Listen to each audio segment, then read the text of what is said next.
It is amazing what balanced D pairs can do.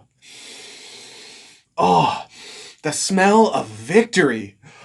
Woo! The Montreal Canadiens defeat the Toronto Maple Leafs 4-2, and they do it without their best winger in Brendan Gallagher, a top four defenseman in Ben Sherratt, or their starting goaltender, Carey Price. We beat the Leafs with our backup, and that's something they could not do against us last year. You love to see it. That puts Montreal's record to 18, 12, and 9 on the season, and we're still queued up for that first round matchup against these guys. And like I mentioned numerous times this season, the Habs can no doubt upset these pretenders. Let's not kid ourselves, Habs fans and Leafs fans. The Leafs, they're the favorite in this potential series, no doubt. I'm not going to pretend they're not, but I absolutely love that the Habs have a chance to play spoiler against them. This will be potentially the best playoff series we've seen in the NHL in Canada in decades.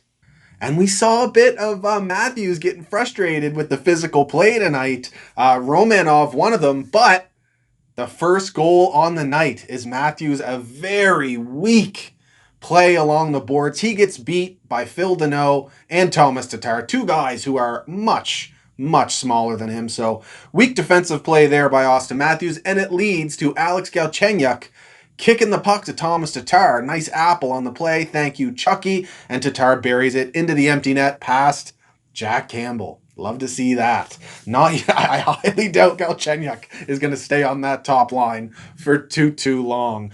Second goal, Suzuki on the power play, and it starts with Jonathan Drouin and Shea Weber. Some strong quarterbacking of the power play there, setting up a couple different plays before eventually Weber finds Suzuki in his favorite spot. Do not give him a chance to walk into a shot from that area. He's likely gonna snipe it, and he did here. Beautiful shot from Nick Suzuki. And overall, the Habs played a fantastic first period, dominating the Leafs in every facet of the game. Get the 2 goals early and really set the tone, and then continued it from there. I'm not sure if the Leafs just weren't ready to play to start this game or what, but you got to give full credit to the Habs for doing what they did in that first period. But the script switched in the second, and then it was mostly Leafs for the next 20 minutes. And it started with a goal from Austin Matthews, but the setup and the sell from Mitch Marner on the no-look shot pass for Matthews to just tip past Jake Allen was filthy, man. I hate how much I love watching Mitch Marner play the game of hockey. Complete player, and I'm all for the playmaker, who are a lot of the time are undervalued for what they do to set up goals. And if it wasn't for Mitch Marner here, this is coming nowhere near the back of the net. So great play by him. Riley picks up an assist on this one as well. Now, as for the Habs defensively, bit of a miscommunication from Weber and Kulak. Mostly Weber. He left his assignment and started covering Kulak's man. I don't know if he just, lost the numbers or what, but that leaves the right side of the ice open in the D zone, and leaves Matthews an open lane to walk into for the pass. So that's the breakdown for the Habs there. And then the Leafs scored another one. And this one was John Tavares after Eric Staal wins the faceoff.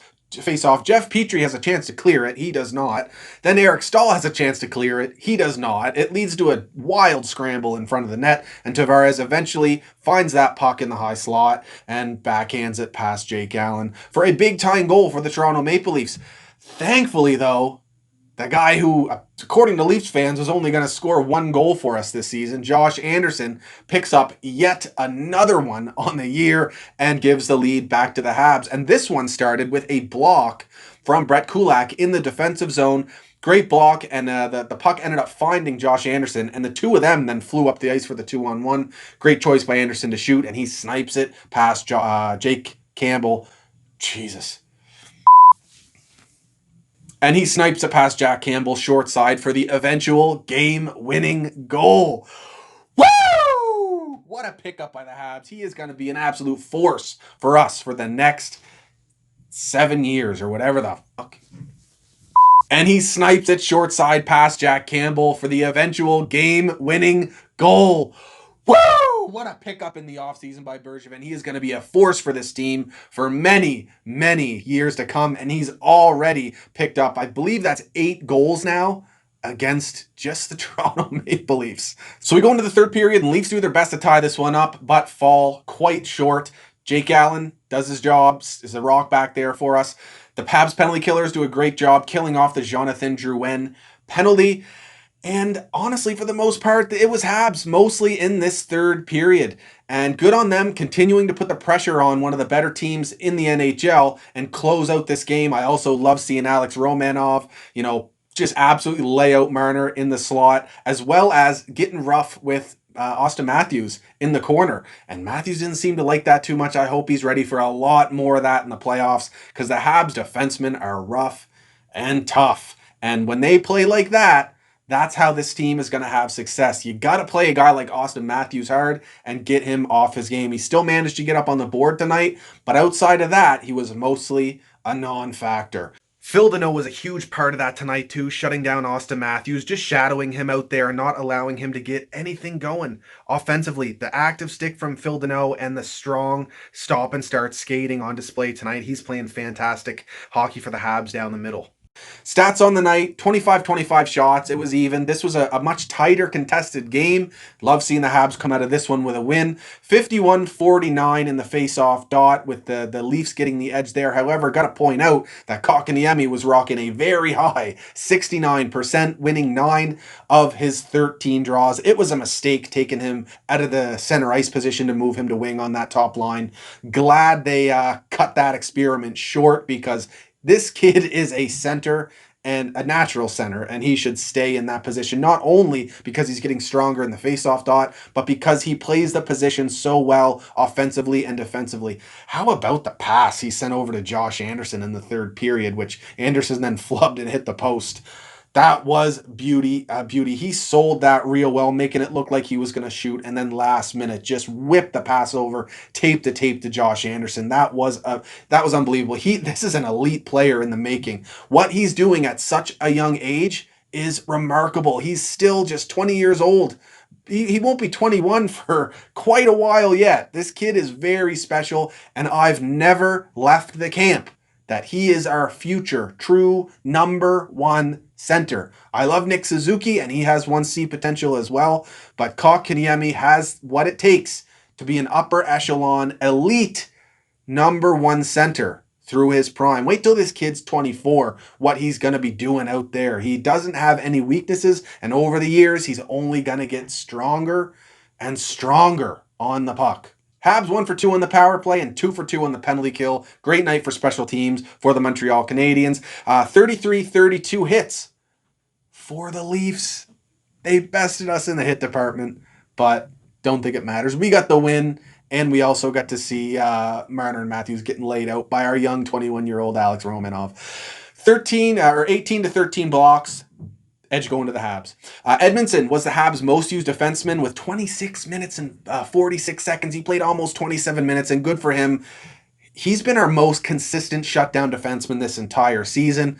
If he's going to play that much to play that well, I got no problem with that at all. Josh Anderson, our most used forward, with 19 minutes. Jake Allen, 23 for 25. Great performance from him. You love seeing him get goal support. Finally, getting that goal support that he definitely deserves. He wasn't tested a whole lot tonight. Just didn't throw a whole lot of high danger chances his way tonight, but nonetheless, he was big when he needed to be. Now, as for minutes for the Toronto Maple Leafs, again, Austin Matthews and Marner playing 22, 24 minutes a night, and then their bottom line forwards, Engvall and whoever the hell else is.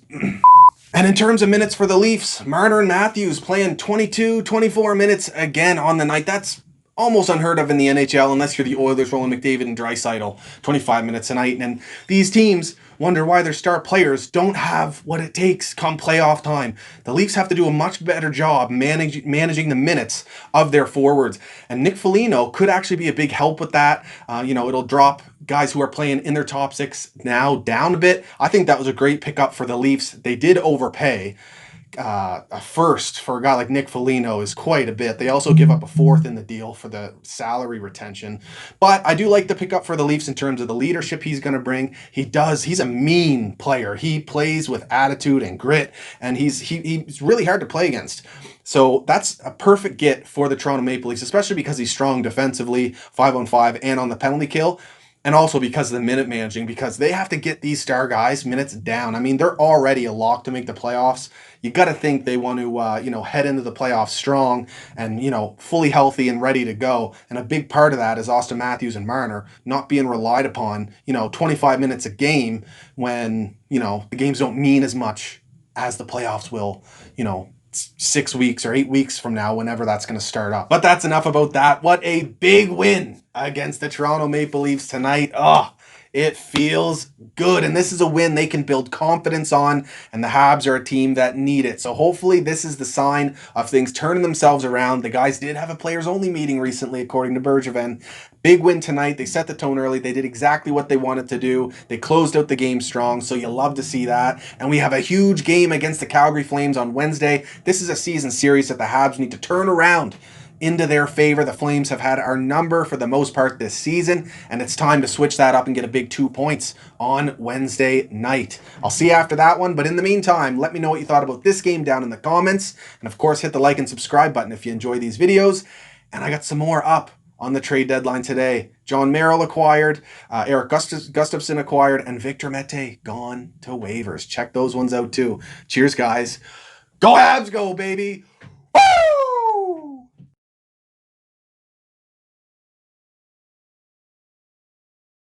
Yo, and to the dude who I ran into when I was out walking with my kids the other day, I'm sorry I didn't get a chance to stop and chat Habs. Just didn't have a sec.